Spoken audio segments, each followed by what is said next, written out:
probably have to. Okay. Um, Good morning, everyone. Thanks for joining me. My name is Coralina McKenna. I'm a teacher specialist here with OIT, and we're going to be talking about the basics of Minecraft education. I was told that one of the things that was requested from our last eCoach Day was sort of like a very introductory level Minecraft thing. So we're going to focus kind of on some vocabulary, uh, downloading it, troubleshooting, how do you get to tutorials and things like that, and then student exporting projects, how do teachers import worlds, and we'll talk also about the pros and cons of student hosted world versus teacher hosted world. So really, what does this look like to use in a classroom, and the options for how to use it, what might be easier for you or not. So we will get started. If you have any questions, feel free to drop them in the chat. I do have Paige Richardson here from our office who is manning the chat. I'll stop periodically to see if I can answer any questions. I'll do my best to make sure I'm working through this, slowly to give you time to process. You will have access to both this recording and this slide deck after eCoach Day concludes, so you can always return to it if you need to. All right, so whenever we're talking about tech tools and using technology in our classrooms, we always want to mention the Maryland Digital Learning Standards, which coincide with all subjects, right? And why it is important to incorporate technology into our instruction, because we do have standards for digital learning in the state of Maryland that students are expected to have mastered by the time they graduate. Minecraft allows us to do a couple different things in terms of what students are able to do. So they become knowledge constructors, creative communicators. It helps with computational thinking, innovative design, and global collaboration, being able to collaborate with their peers, both, let's say, in your classroom or in a different classroom, right? So we hit a lot of different standards just by allowing our students to use and work in Minecraft. All right, so let's talk vocabulary, because we need to norm some vocabulary so that as we go through today, we understand what exactly it is that we are talking about. So one of them is going to be the term world or worlds. That is literally what we pull up into Minecraft. They're stored as .mc world files, and you can have multiple worlds. Right? They're basically little files. You open them up. I can have a world for each class, but it's just a way to referring to a specific game space. We also have a build. The build is going to refer to a particular object or structure that has been constructed within the world. So sometimes you'll hear people say, hey, check out my build. They're talking about something that they have created in that world. Spawn or spawning is something that we say in terms of like a spawn point. The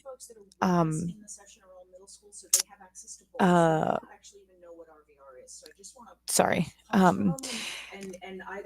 So spawning is going to describe where you come into the world, and it's sometimes referred to as your spawn point. So when you enter into a Minecraft world, you are spawned to a certain location, and it's literally like you popping up out of the ground, right? Spawning. Teleport and teleporting.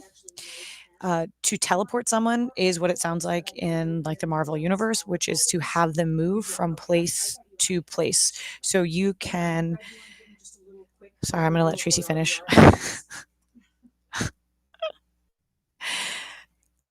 All right. When we teleport, you're moving either yourself or another player to a specific point in the world. Okay, you can do that by coordinates or by saying move to me, that sort of thing. We'll talk about that. Hosting is the ability to invite others to the same world. So your world doesn't have to be hosted, but when you are hosting your world, you are able to have other people from other places and other devices join that same world. Once they're in that world, you can teleport them in the world. NPCs are non-player characters, so they are entities in the world that can be interacted with, but they don't actually they don't move autonomously or anything. They don't they add information to your game. You can talk to them in order to get information. That can all be programmed with what they have to say to you, but they don't carry out any jobs or anything like that. We also have an inventory. So inventory is a collection of things you have within your game that you can build with. And it's a bar across the bottom, and we'll talk about that. But you need to know that when we talk about our inventory or go get something from your inventory, it is you have 9 different spaces where you can store items that you can build with in Minecraft. And the last one is griefing. To destroy or annoy another player or their builds. Your kids will probably use this term. I never really had to use it a lot, but they know what griefing is. So griefing is if I go over to your build and I break it, I'm griefing, right? So griefing is kind of it's an offense against someone else. And lastly, we have the mushroom, which is a cow that has mushrooms going out of its back. If you happen to be filling out your Wixie, travel guide, I'm going to drop a link in the chat. You can grab yourself a PNG of that mushroom if you want to. If you want to put that in your travel guide, if you're participating in the Wixie, right? It should open up a page where you can either click on this picture of the little mushroom, and if you right click, you can copy image, and then you can paste it into your Wixie. I thought I'd just give you something fun.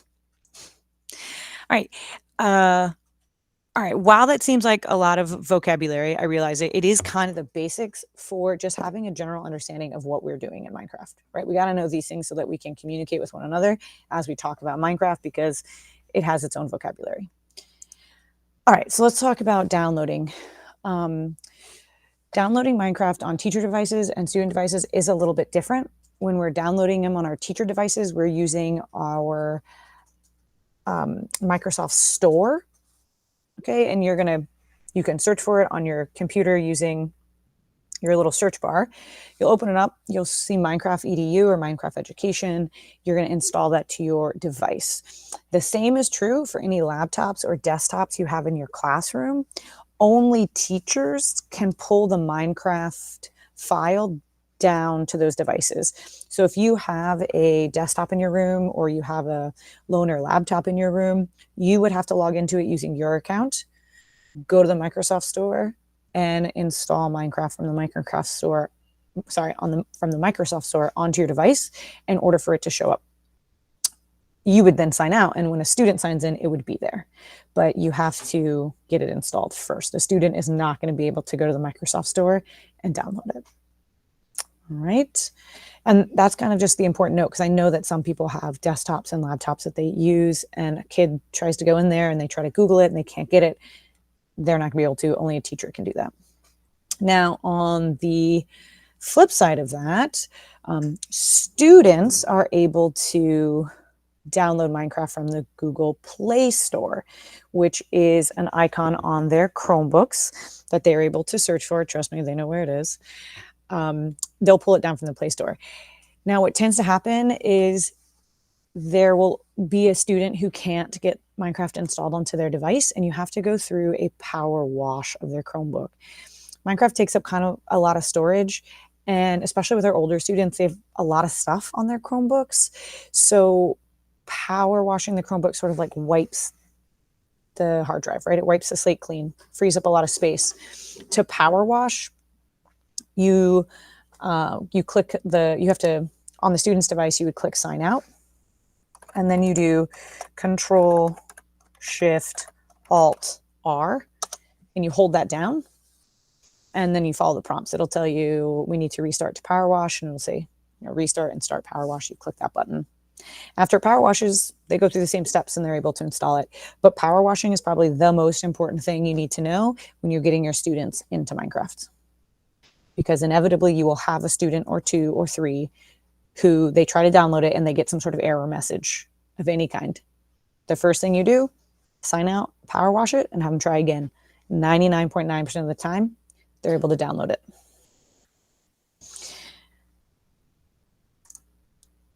So here is some information about power washing, you can always Google power wash a Chromebook and it'll pop up. But you can see that they're holding down Control Shift Alt R, select restart, and then click the power washing box. The one thing people sometimes forget is they try to do it. They forget that you have to sign out first and then power wash. So questions so far about downloading on a teacher device or on a student device or power washing?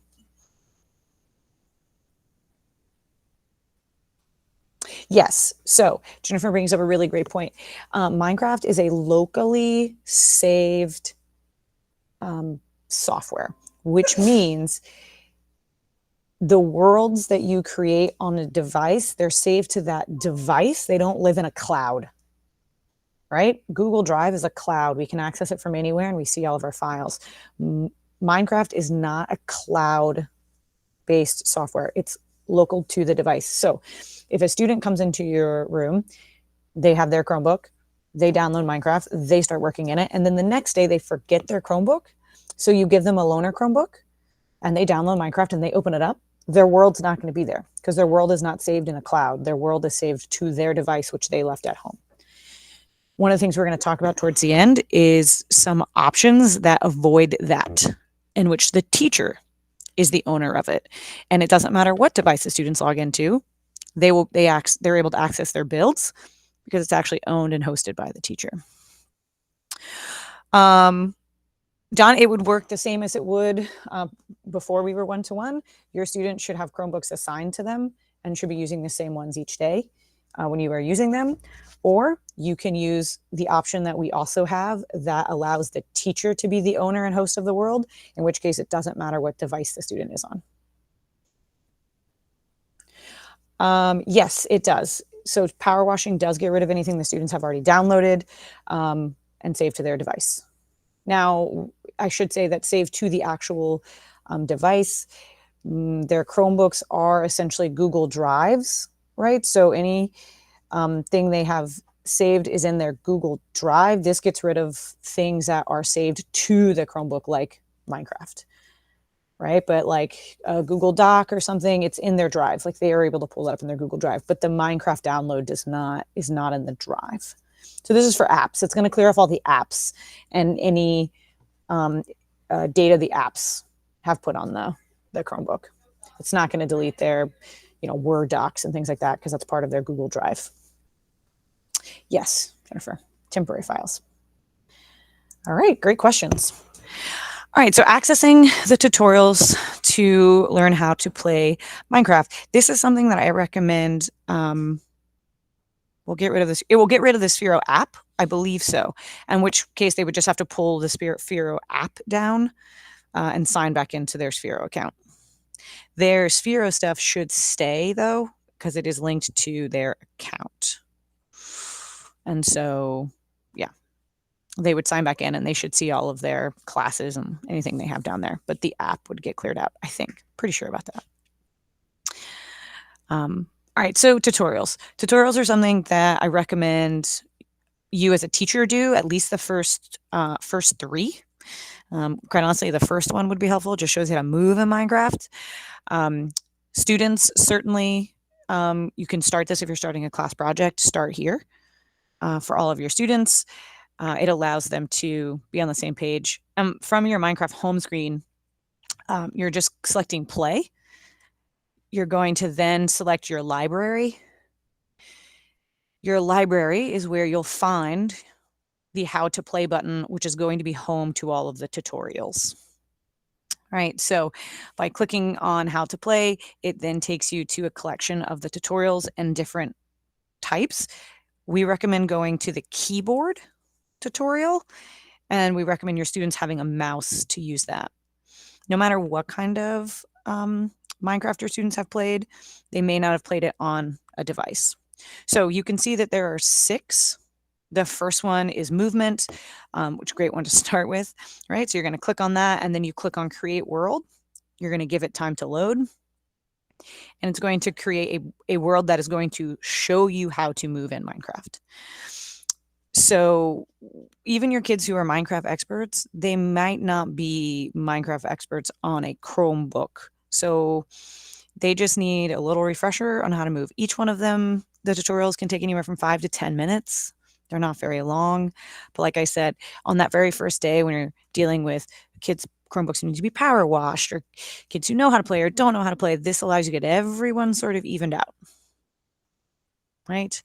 Everyone can figure it out. If you have students who speak languages other than English, the tutorials also are going to be able to teach them how to move and interact with Minecraft, regardless of their language, because they're very visual. And a lot of them also have played Minecraft in some capacity. So they are able to then transfer those skills to using it on the Chromebook. My students who were comfortable went all the way through all 6. Most of the other students just got to 3. So I would say this is like your homework. Try to do at least the first one before you start. But you don't have to be an expert at Minecraft to have your kids use it. It's really not necessary.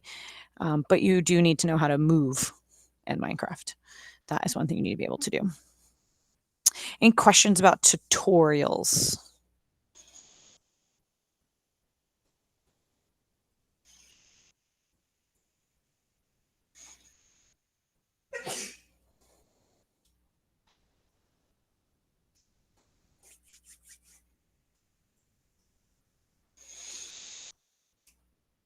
So as you can see on our screen, right, the tutorial is telling you to use, A and D to move right and left. It's very explicit and is, giving you time to practice all of those skills.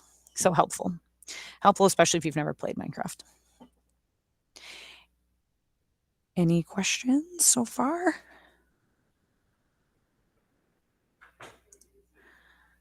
No?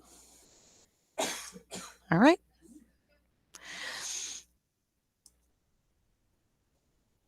All right. So students exporting projects and teachers importing projects. If your students were to just go into Minecraft, open it up on their device, and click play, and let's say they said, can I build this in Minecraft? You're like, yeah, sure, but you got to get me your project, right? They would export their project. So in this case, looking on the left side of the screen, this is a GIF, so it'll start over. But essentially, they go into their worlds. They go to their worlds. They click manage, export. It saves a file to their computer. That file can be uploaded to our LMS, right? It can be uploaded to an assignment in Brightspace as a file.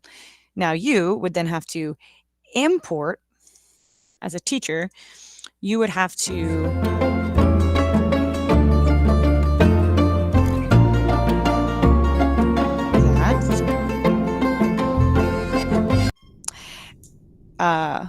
so this is showing you, we're actually going to go, here we go. So from your landing page, you're going to click on the import button. You'll select the file, click open, and it's going to appear in your worlds. So it is it is not too complicated to import, and really it all hinges on that home screen where you have view my worlds, my library, join world, and import. So you'd import that file. So I mention that because there are folks who do not want or don't want to be involved in the sorry, give me a second. There we go. They don't want to be involved in the creation of Minecraft, right? They just want to be able to see it. You could also have your students take screenshots. You could walk behind them and sit there with them, and they could show you their world and verbally explain it to you. But if you have just kind of a one-off project, you can do that. Now, do we have any questions so far? I know it's a lot of talking, but unfortunately, when we try to think about like what are the actual basics of using Minecraft, there's a lot of just nuance we have to get out of the way so that we can get in there, and start using it. There's none in the chat so far. Great. Because we don't have, in just a minute, we're going to see if we can get in there. Running Minecraft in a Google Meet on your computer can cause it to crash. So we'll see if you all can get in. All right. So we just talked about exporting and importing worlds, which is a way to have students build and get you their actual build so you can see it. It can be cumbersome. It requires you to upload and download a lot of different Minecraft files onto your device, right? Even if it's just 2 students, it's still having your students export 2 files and you import each one and you have to look at each one individually and they take some there's some lag in how they load and you can start seeing them on your computer. So we also have some options for teacher-hosted worlds. So what I want to explain are the differences between a teacher-hosted world, okay, and student-hosted worlds. So student-hosted worlds are the ones that students go into. Even if a student was doing a group project and they were hosting a world and they had their rest of their teammates joined that world and they were building together, they still have to export it and you have to import in order to see it, right? So this idea of who owns the world is really what we're talking about when we talk about hosted worlds. So in a teacher-hosted world, the world that you as the teacher, you control and own, you own all the work and it's always there for you to see, all in one place, right? There's no need for students to turn it in because their work is right there. You can already see it. Students can use any device. It doesn't matter because the world itself is housed on your device and you will always have your device. So it doesn't matter what device students are using. You can also, since you have access to everyone's build in one world, you can actively monitor how students are progressing through your project. Now, some of the cons of that are that you can only host one world at a time, right? And students can only join when it's being hosted. So they can't work on it at home or when you're not hosting it unless you're hosting it, right? And if you're a secondary teacher and you have multiple grade levels or multiple classes, I should say, you run into, I have to host first period on Monday and second period on Tuesday and third period on Wednesday. And then you have to set it up at home, right? And share the code to your Brightspace in order for students to be able to access it. Those are the cons. Now, with student-hosted worlds, students can work on their project anytime they want because they own it. And there's no size restrictions to their build. They have an entire world all to themselves.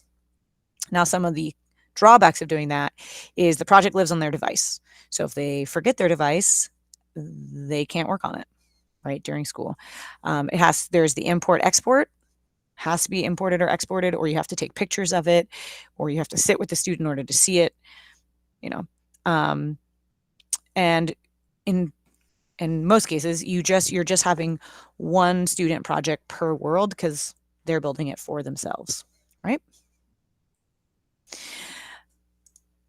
We sort of recommend using the individual build worlds that we've created, which allow up to 40 students to build in one Minecraft world at a time, right? So you own it, students join it, and they can build in it, all 40 of them, all at the same time. Doesn't matter, up to 40 of them.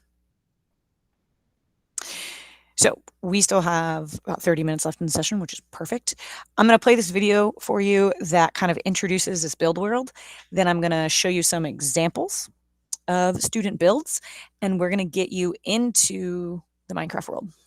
Okay, so sorry for all the talking. We're almost to the fun part. I'm going to mute myself.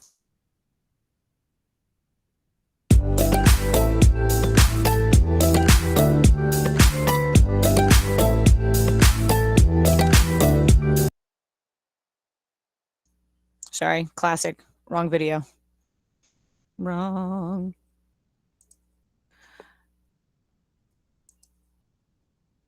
Here we go. I'm pretty sure this is the one I want. Let's see.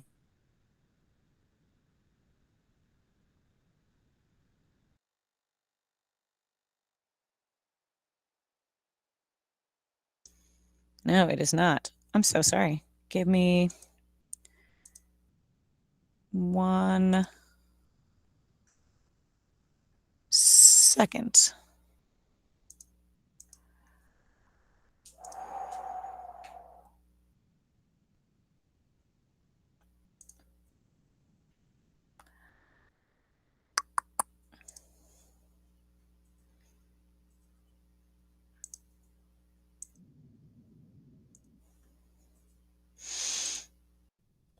Here we go.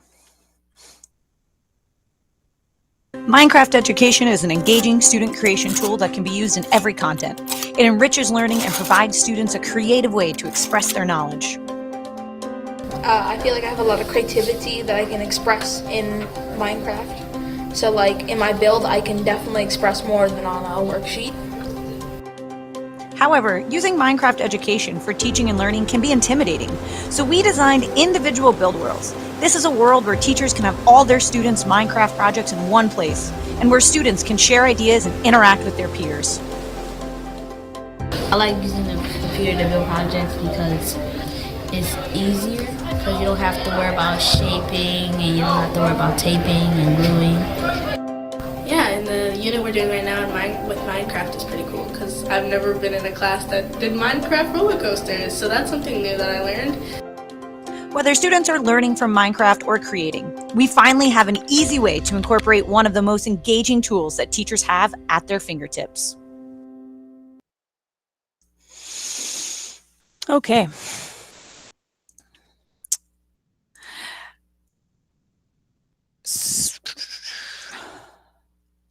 All right, so any questions so far?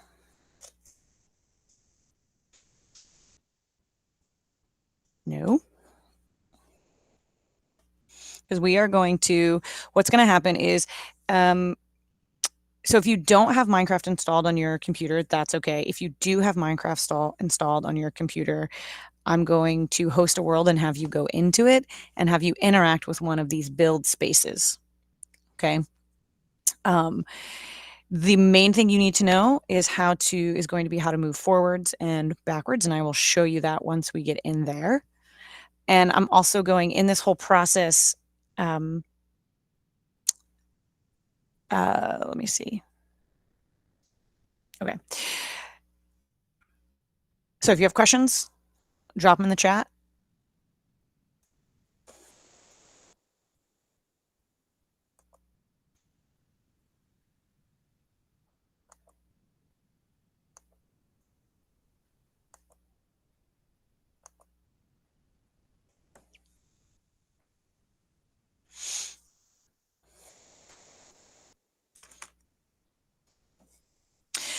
So this is what I'm showing you is a Chromebook screen. Now, this is if me, the teacher, I have downloaded and let's say imported this build world. All right. Now, where you can get these build worlds is in teacher intro. So I talked about the joint build worlds, which is what I want to show you because I think it makes using Minecraft really simple for a teacher. You as a teacher do not have to be a Minecraft expert in any way, shape, or form in order to use these build spaces. So from teacher intro, you can go to Minecraft education. From the Minecraft education homepage, which again, the computer is going to be a little laggy because I have Minecraft running. From this Minecraft page, under the getting started, you will have the option to download either 24 build spaces or 40. Once you click on that, it'll automatically download it to your device, and then you'll open up Minecraft and you would be able to import it. So, and you don't have to import it now, but I wanted to go over that. If you were importing, there's your import button, right? You also have a join world button, which for you, you're going to want to click on this join world button. Now for me, I'm going to go into my worlds. I have project examples, and I also have this world that I want to host because you are going to join it. So those are, it's the beginning of class. This is the first thing I'm going to do is open up my world to host it. My students would be logging into their devices. They'd be opening up Minecraft, and they're waiting for a 4-character join code. So if you have Minecraft installed, I would recommend, make sure your camera's off and you're muted. You want as less pull on your device as possible. And we are going to open this world and you can join it. Okay.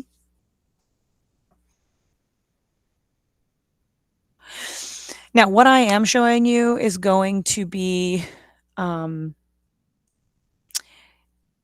I am going to show you is a space where students can build a model of something. You can also use Minecraft to create a space that is filled with information, and students just walk around that space, right, and interact with non-player characters and models and learn, and they're not actually building in it. It's just a vehicle. It's like a 3D textbook, right? You can also use it that way, but it does take a little bit more understanding of Minecraft. So this is the easiest place to start. Now, I spawned here. Typically, when you come into the room, you are spawned here. This is one of those NPCs, and if you were to right-click on it, you would see that it has information for you. Okay. There are chalkboards that are around the room that a teacher can edit. Right? This space right back here is your example. And then all of these chalkboards on the wall are chalkboards that will take you to a space. So if you walk up to the chalkboard and you right-click on it, it will let you write your name.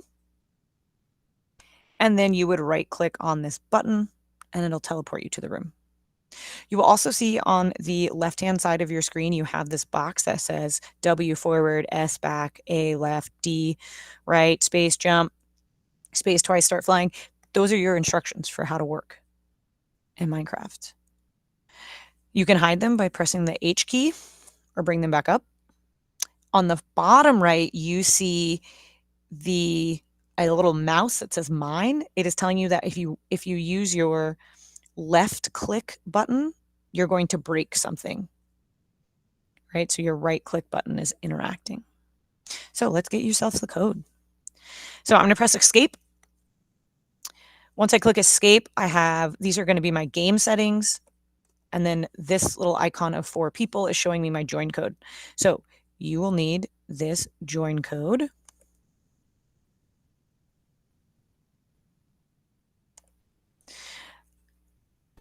And whoops. It is pickaxe panda pickaxe apple. And I should be able to, please pardon the inception that is about to occur.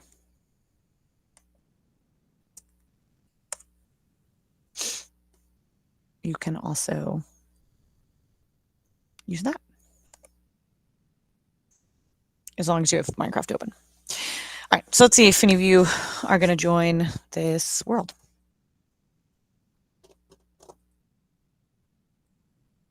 I don't know why that just happened.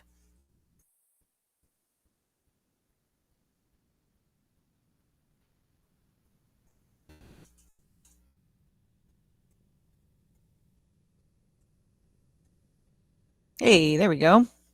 Got a few people in there.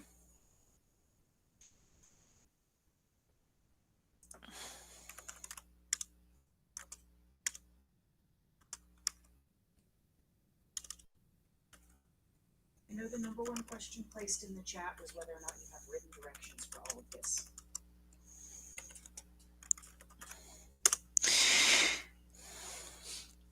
So let's see what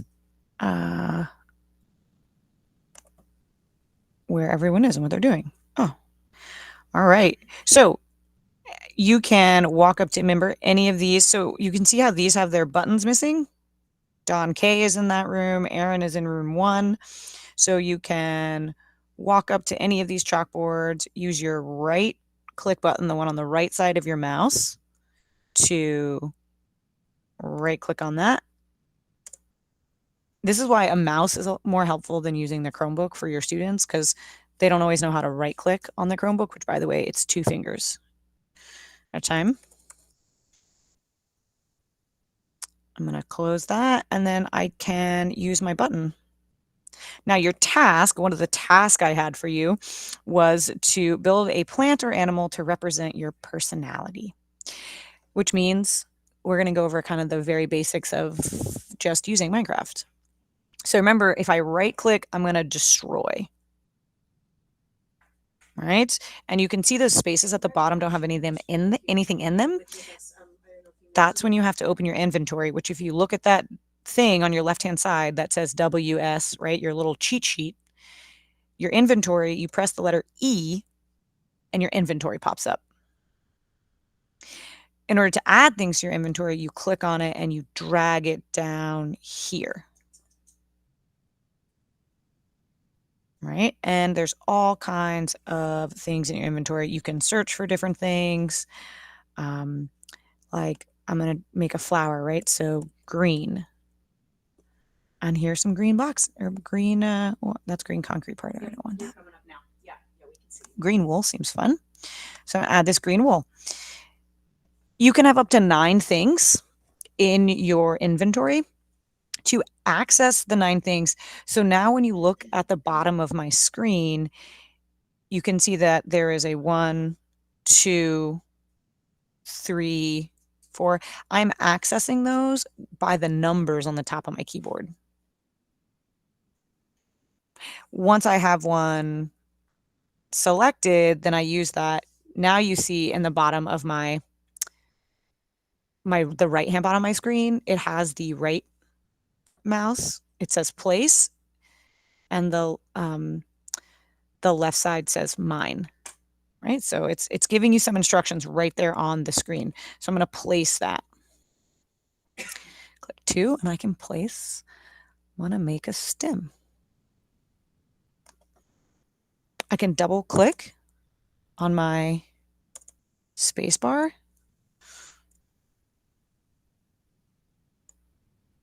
to, flew too much. Shift will take me down. Spacebar takes me up a little bit. And I'm going to build my stem of what will become my flower.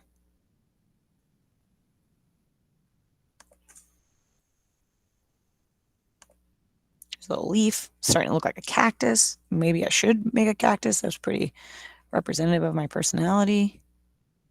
Prickly.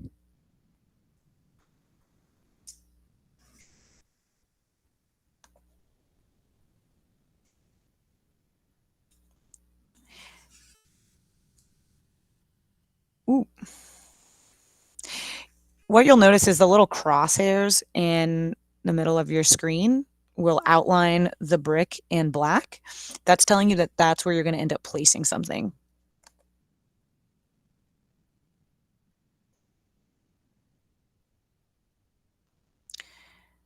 So I'm going to go back to my inventory. Remember, if you forget how to do anything, look at your screen, either the left side that has your cheat sheet or the bottom right that tells you how to use your mouse.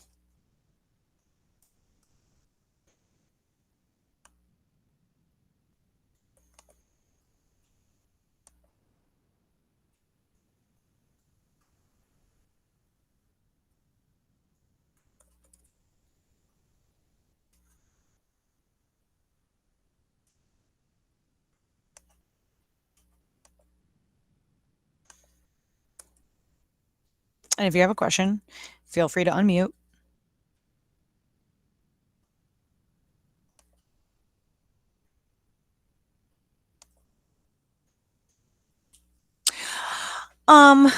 Miss Nelligan, it is honestly whatever you want to do, but it's a flower or an animal that represents you or your personality or how you're feeling right now.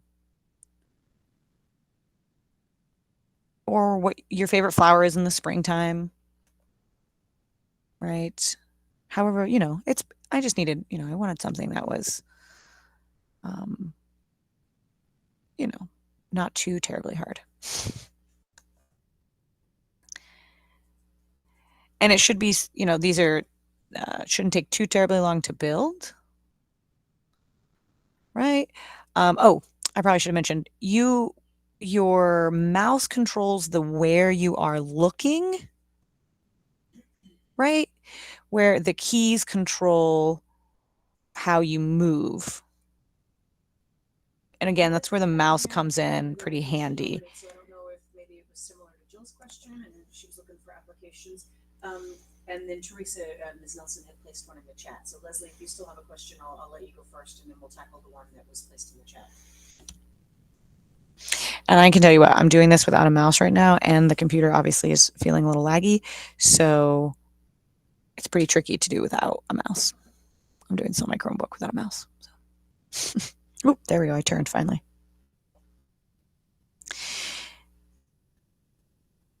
If you are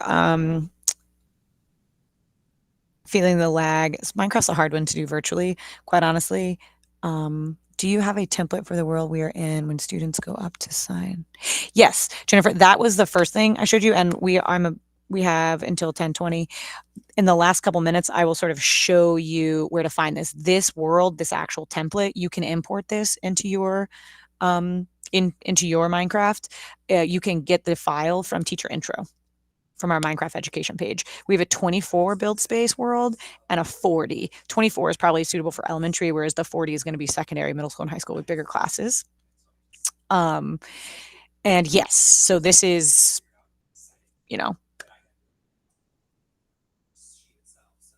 this is the 40. Oh, you weren't sure what they were. Yeah, that's just the spaces, the number of spaces, the number of students it can hold. Now, a Minecraft world can only hold 40 total people, but most of our classes aren't more than 40. Most of them. We pray for anyone whose class is more than 40.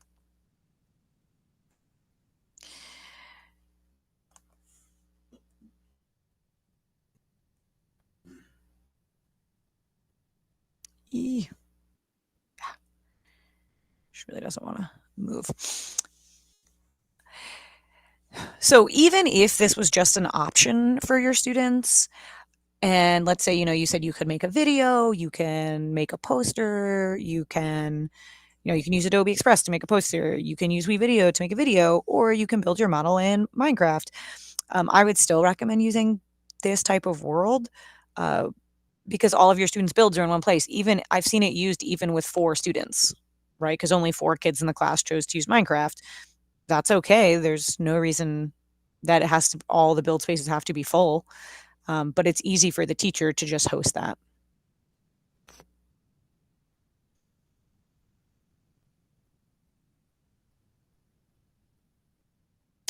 From my list, when I tried this in one of the building challenges,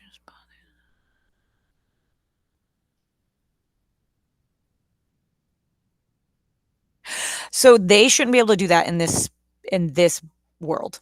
They can't spawn things into other people's build spaces. There's no griefing. They can't get into another student's workspace or teleport things to their workspace.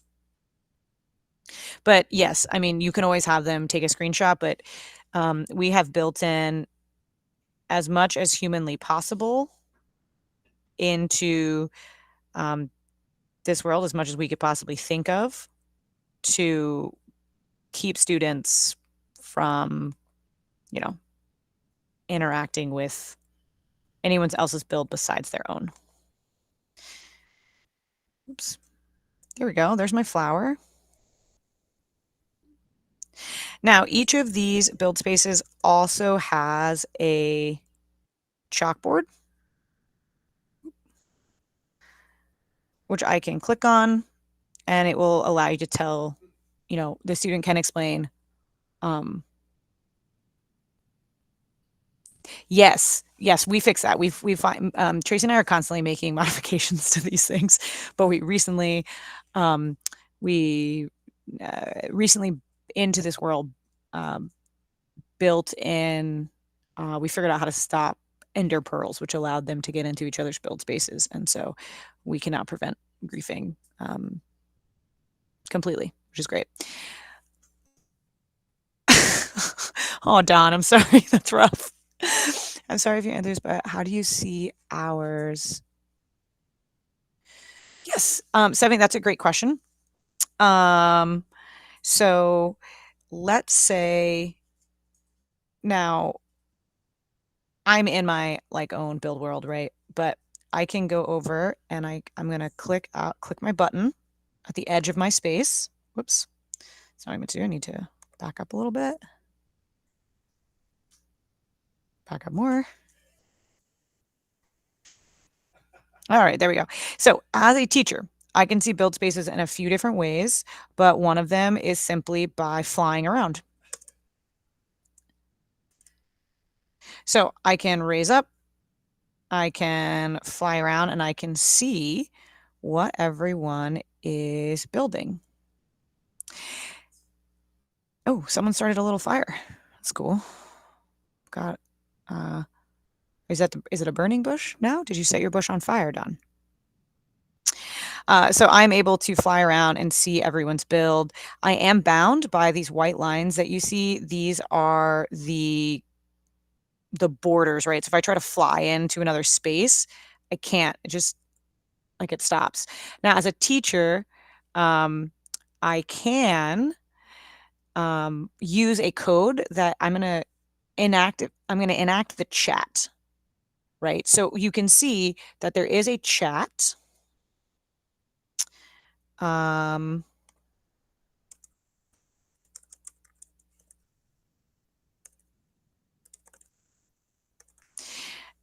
you will notice that I said, hi, everyone, I can talk to you.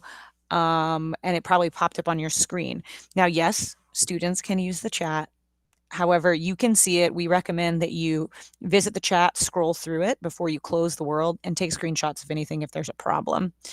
But with that chat, you can enact a command. So if I do backslash WB, it puts me into world builder status, which means I am now able to fly through the barriers. It also means I can destroy anything.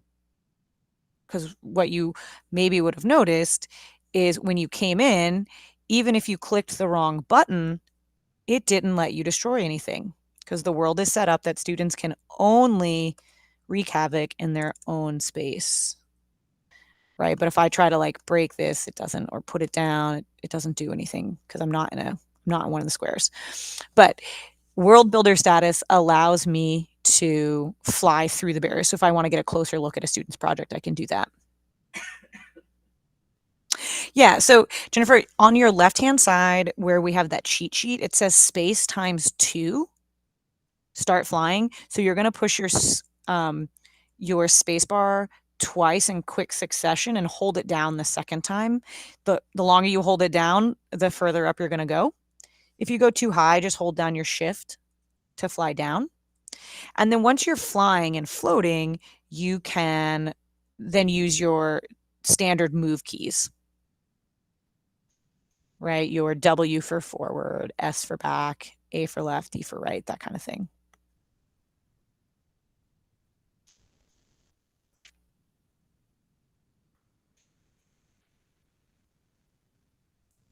Now, sometimes students will do odd things, and this is where teleporting becomes maybe necessary. Like if for some reason a student is doing something that, I don't know, you don't, oh, look, see, someone's flying around. Hey. That you don't want them to do, or for some reason they clicked on the wrong button. This happens a lot, right? Oops, I accidentally clicked on Stephanie's button, because when you're in the room, your button's gone. But if you press the button to come back out, your button reappears, right? So maybe someone went into the wrong space, or what happens, they don't write their name on the board and they don't remember where they were. So then they're hopping into all these buttons, right? So you are able to teleport students with that backslash TP, right? So teleport. You can write, so as soon as I put a state, I can actually see all of you on my screen. So I can do buck underscore E space.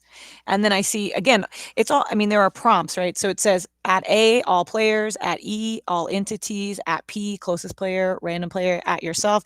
If I do at S, it's going to transport buck underscore E to where I'm standing right in the game right now. Right?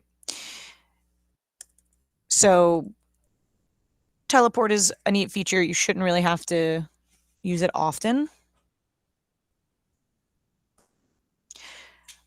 But, you know, it can happen.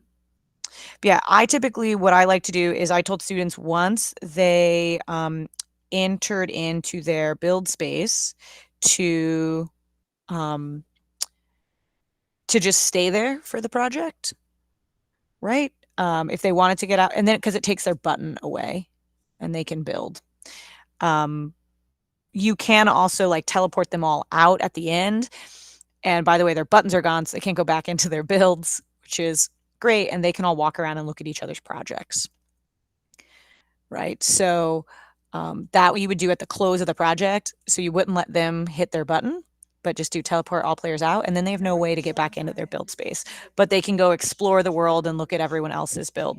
Also, is this a fish out of water? Because that's great. Look at all your little builds. All right, we have about 5 minutes. Oh, 3 minutes. We end at 20. Okay, so I'm going to kick you all out of this, and I apologize. I'm going to see if I can open up another world. So I'm going to click escape and click stop hosting. It's going to kick you all out pretty quickly. And what I want to do is save and exit and see if I can open up a world where you can see some examples of Tracy and I have been collaborating, or not collaborating. We have been collecting. We have been collecting builds from various Minecraft projects from all different grade levels. I don't know why. Coral, and while you're doing that, I'm going to go ahead and drop the attendance form. Yes, that's It's fine. only got about a minute left. Oh, I'm sorry, everyone. We'll see if it'll open up before. Yeah, I thought it was 10:25, but that's okay. It still says 10:18, so I got 2 minutes. I'm okay. We'll see what happens. I just got a notification to share the attendance form with people when I went to put it in the chat. Is that normal? Yeah, it pops out at the bottom. Yeah, but you're just dropping the link in. It should be fine. You don't have to click that button. It's like a Google thing. I don't know. Just drop the link in. Is it not set? Okay.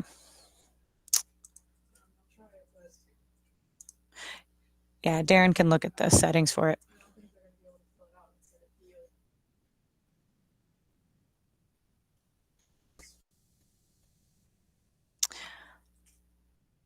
Oh, it should be a document though.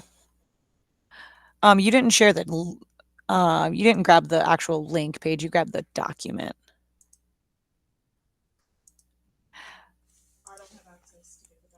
I don't have access to get the link. It's fine. I'll do it. Oh, sorry, wrong thing. Control V. There we go. Yeah. Yeah, technically they can get it from the document you shared with them, but yeah. All right, so even she shared the document. You all can now see it. It's slightly unfortunate, though. I think you're not supposed to have that document. So, you know, just lose that link, everyone. The 10 people I have in here, lose that link. Sorry about that. So here you can see a collection of some of the various projects that students have built in our county. These are some of the high school examples of monuments that were built based on presidents, right? I am at World Builder Modes. I need to get out of that. There we go. And we also have,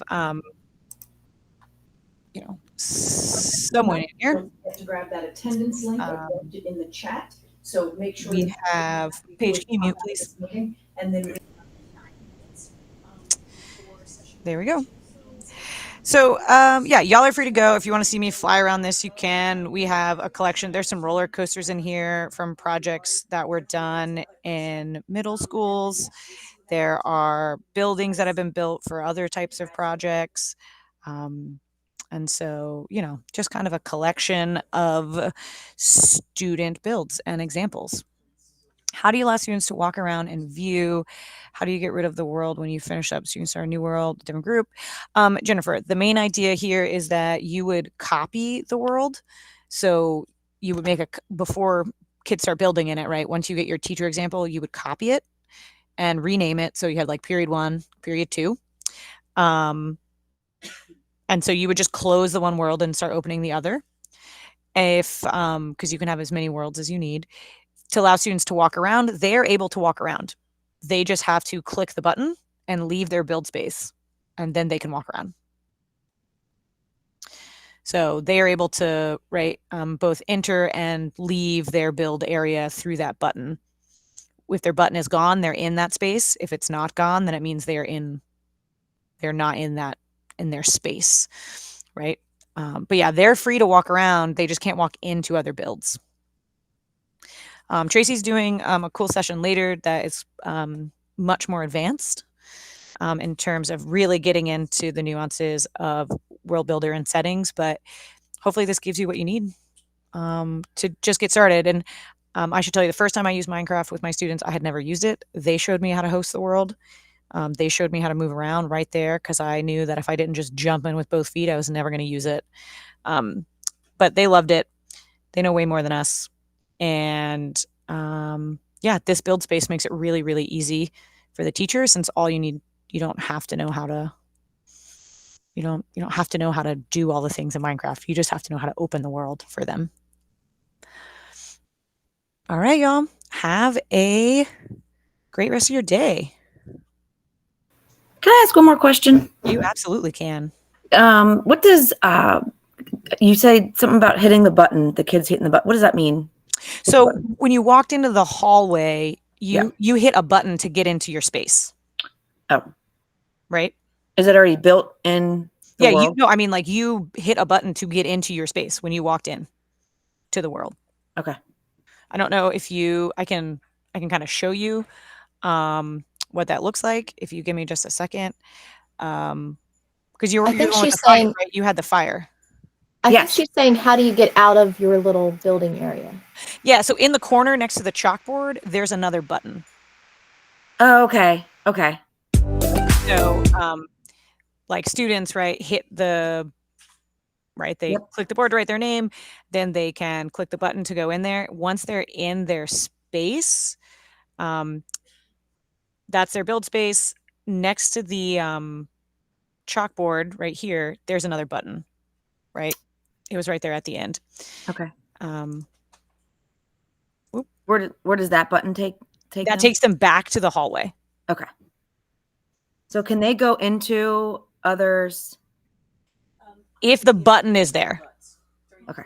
The only way to get in is if the button is there. So that's what I was saying. What I recommend is your students, once they click the button to go into their build space, they don't leave it until the project is over. Or they don't even leave it, but wherever you are when you close the game is where they will spawn back into. So when you open the game the next day, they will spawn back into their build space. Okay. I think I would probably get them all out of it and put it on my smartboard and just walk around and show the whole class. Yeah. So when I did it with my kids, what I did is they were all in their build spaces and I just teleported them all out, and then they can't go into anyone's build space or anything like that because the buttons are inactive. Because you can also go through and delete all the buttons, right? You could get rid of them all, but that way they can all move around on their own and walk around. Do most of the build spaces have these buttons? All of them have the buttons. Yes. All of them? Okay. Okay. Yeah. Every space has a way to get in and out, but Okay. once they get in to the build space, they are there, and even if they don't leave, the next time they come in, they're spawning right back into the same spot. So I just told my kids to stay where they were, because a lot of them also didn't put their names on the board on the outside anyways. But then, like I said, I liked that the buttons were missing, so no one could go in there, and then I just teleported them all out, and once I teleport them out, they can't go back into their build space anyways. No one can, because the button's gone. Right, so. Okay. This Yeah. is super helpful. Thank you so much. Yeah, no problem. Have a great day. Thanks, you too.